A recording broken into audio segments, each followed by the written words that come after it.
Kati ya vitu ambavyo wanaume hatuvijui, baadhi yetu wachache, aisee, wanawake, yani mwanamke akikuzoea,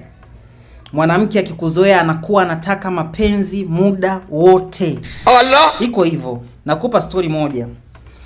Kuna mwanamke mmoja aliniita magetoni mwaka 90. Akanambia, "Baby, nimekumisi, njoo." Basi nikafika magetoni Kinyamwezi kabisa. Baada ya kufika sasa, akaniambia, "Baby, leo nataka uichape, so ichanganyikiwe tena. Nataka uichape mpaka nife." Nikashtuka. Nikamwambia, "Mama, tulia, punguza jazba. Mambo hayo hayataki haraka. Bombavu mkubwa. Hautokufa, ila leo nakupa style inaitwa Scorpion Kadunga mpaka ipate moto." Unajitaka kama injini ya ndege. Kwa hiyo amini kwamba mwanamke anapenda mapenzi akikuzoea.